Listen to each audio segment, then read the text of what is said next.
ஏனென்றால் ஒரு கர்த்தர் உன்னை வழி கைப்பிடித்து வழி நடத்தி செல்லுகிறார். உனக்கு கிரீன் லைட் விழுந்துருக்குது, நீ பாட்டுக்கு நீ போகலாம். கர்த்தர் உன் நம்பிக்கையாக இருந்து, அடுத்த வசனம், கர்த்தர் உன் நம்பிக்கையாக இருந்து உன் கால் சிக்கி கொள்ளாதபடி காப்பார். நடுவில் போய் காலை விட்டுறாத. சின்ன பிள்ளைங்க என்ன பண்ணும், சைக்கிளில் விடும்போது நடுவில் காலை விட்டுடும். அது மாதிரி விடக்கூடாது. இப்போ கர்த்தர் தான் நமக்கு நம்பிக்கையாக இருந்து என் கால் அதில் போய் மாட்டிக்கொள்ளாத, சிக்கிக்கொள்ளாதபடி, எந்த பிரச்சனையிலையும் போய் மாட்டிக்கொள்ளாதபடி காப்பார். இப்போ ஒரு சின்ன பையன், வாலிப பையனும் போயிருக்கான், வயசானவனும் போகிறான், எல்லோரும் போகிறான். அவன் போய் இந்த குடிகார ஷாப்பில் போய் மாட்டிக்கொள்ளாதபடி கர்த்தர் காப்பார். எப்போ கர்த்தருடைய வார்த்தையை கேட்டு நடக்கணும்.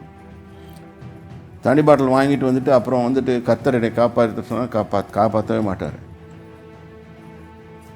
திராட்சரசம் அமளி பண்ணுன்னு போட்டிருக்கு பைபிளில். குடிகாரங்களுக்கு இந்த வசனம் பிடிக்கவே பிடிக்காது. ஏனென்றால் அவர் நடு ரோட்டில் படுத்துக்கிட்டு செவ்வாய் கிரகத்துக்கு போகிறேன்னு இப்போ சொல்லிட்டு இருப்பாங்க. அவர் நடு ரோட்டில் படுத்து தண்டவாளத்துக்கு நடுவில் படுத்தா ட்ரெயின் ஏறி போயிடும். அப்புறம் செவ்வாய் கிரகத்துக்கு போனால் அது வேற எங்கேயோ போயிடுவாங்க. அப்போ நான் இந்த இது கடுகிட்ட போகும்போதே இந்த wine shop, whatever you people call it, அதுக்கிட்ட போகும்போதே நான் அபலை கொள்வேன். இந்த உலகத்தில் அங்கங்கே நம்ம சூஸ் பண்ணுறதுக்கு திறந்து வச்சுருக்காங்க. இது ஒன்றும் இல்லை, விதவிதமாக டிசைனாக திறந்து வச்சுருக்காங்க. போய் மாட்டிக்கொள்ள வேண்டாம். இன்னொரு வசனம் கூட பார்ப்போம். Let us turn our Bibles to Psalm 107, 10வது வசனம். தேவனுடைய வார்த்தைகளுக்கு விரோதமாய் கலகம் பண்ணி, அப்போ கீழ்ப்படியிலனா கலகம் பண்ணுறதுன்னு அர்த்தம். கலகம் பண்ணி உன்னதமானவருடைய ஆலோசனையை அசட்டை பண்ணினவர்கள் அந்தகாரத்திலும் மரண இருளிலும் வைக்கப்பட்டிருந்து ஒடுக்கத்திலும் இரும்பிலும் கட்டுண்டு கிடந்தார்கள். அவர்களுடைய இருதயத்தை அவர் வருத்தத்தால் தாழ்த்தினார். சகாயர் இல்லாமல் விழுந்து போனார்கள். சகாயர் மாட்டிக்கிட்டாங்க.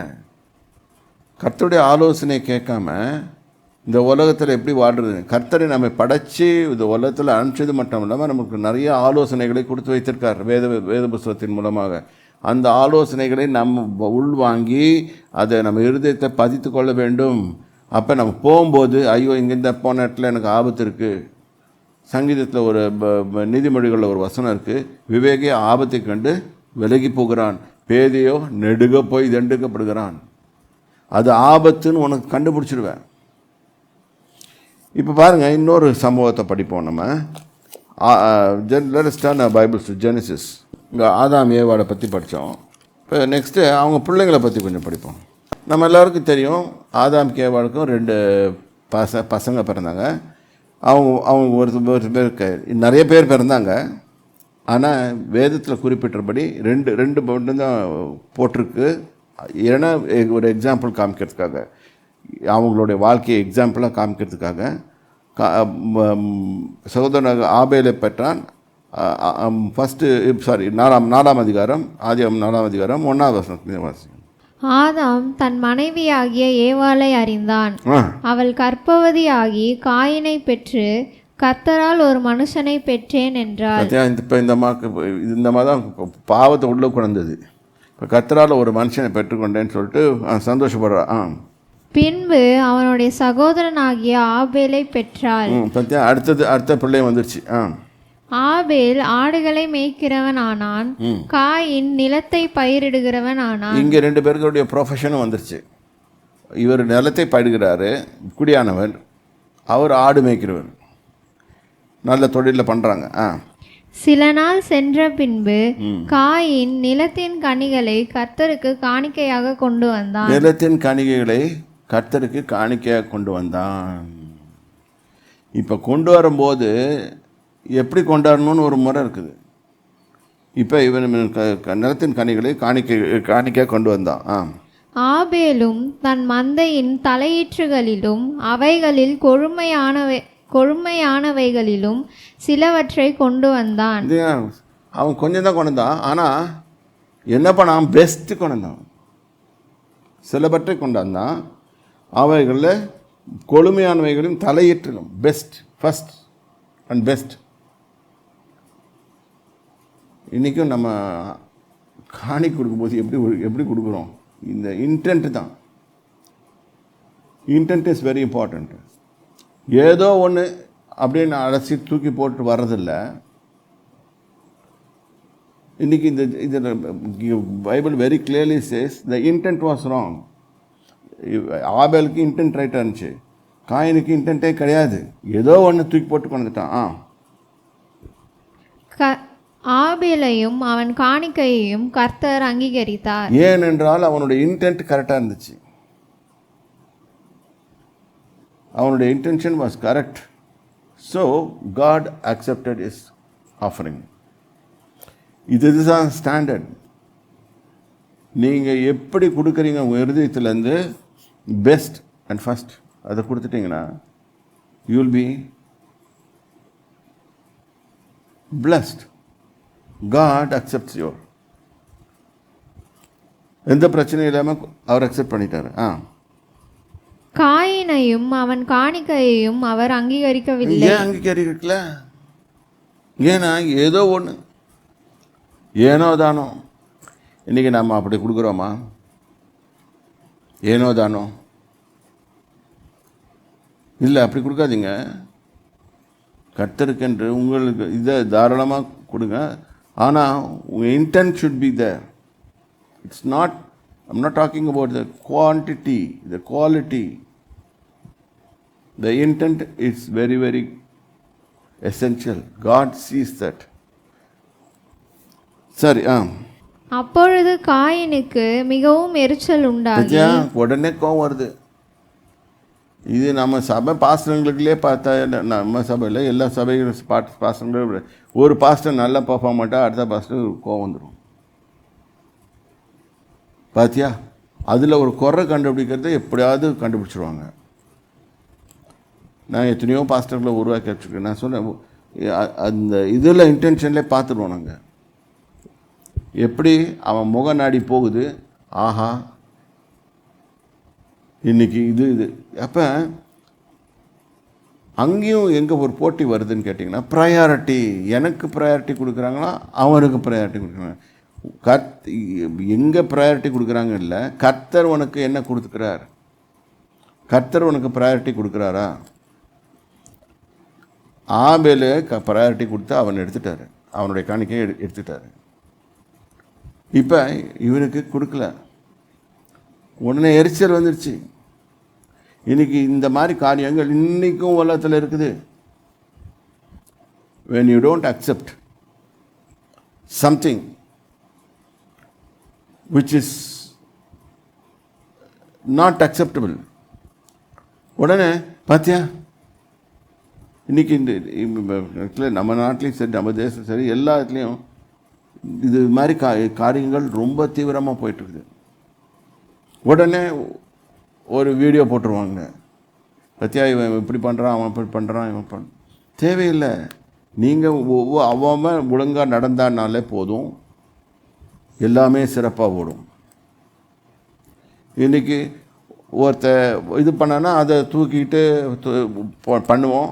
மனுஷனை பார்க்காதீங்க, கர்த்தரை பாருங்கள். இங்கே கர்த்தர் தான் இம்பார்ட்டண்ட்டு. இந்த எக்ஸாம்பிளில் கர்த்தர் தான் அங்கீகரித்தார். இன்றைக்கி உன்னுடைய சேவையையும் உன்னுடைய மனப்பான்மையையும் உன்னுடைய நடத்தலையும் உன்னுடைய எல்லாரையும் கர்த்தர் அங்கீகரித்தாரா? இதுதான் பாயிண்ட்டு. இது கர்த்தர் அங்கீகரிக்கலன்னு நீ விட்டுட்டு போயிடுவேன். முன்னால் ஒன்றுமே செய்ய முடியாது. You're a loser. சரி, இப்போ பாருங்கள். முகநாடி வேறுபட்டுச்சு, கோவம் வந்துடுச்சு. ஜலசி, ஒரு எரிச்சல், ஒரு ஜலசி. உடனே கர்த்தருக்கு புரிஞ்சிச்சு. கர்த்தர் அதை பார்த்துட்டாரு. அப்பொழுது கர்த்தர் காயினை நோக்கி, உனக்கு ஏன் எரிச்சல் உண்டாயிற்று? எரிச்சல் மனசுக்குள்ளே தான் உண்டாகும். அவருக்கு எப்படி தெரியும்? கர்த்தர் உன் உள்ளந்திரியங்களே ஆராய்ந்து அறிகிறவராக இருக்கிறார். ஆகவே அவர் என்ன கேட்குறாரு, ஏன் உன் முகநாடி வேறுபட்டது, ஏன் உனக்கு எரிச்சல் உண்டாயிற்று?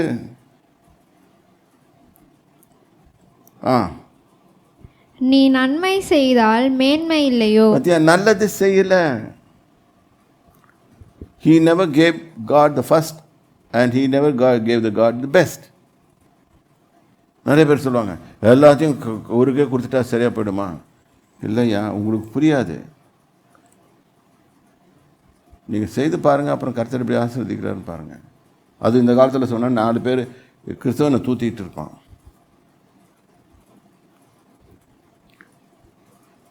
If you want to live successfully, your economic theory and nothing will work out. Adam Smith-oda economic theory won't work out for your successful living. ஒரு புக் இருக்குது, சைக்காலஜி ஆஃப் மணி. அது இதே சொல்லுது, நீ பணம்ன்றது உன் மனசில் இருக்குது. அதை வச்சுட்டு நீ எப்படி மல்டிப்ளை பண்ணணும், நீ தான் முயற்சி செய்யணுமே தவிர்த்து நீ இப்படி செய்கிறதெல்லாம் கரெக்டாக வரணும்னு சொல்ல. எத்தனையோ பில்லியனர்ஸ் தான் நான் பார்த்துருக்கேன்.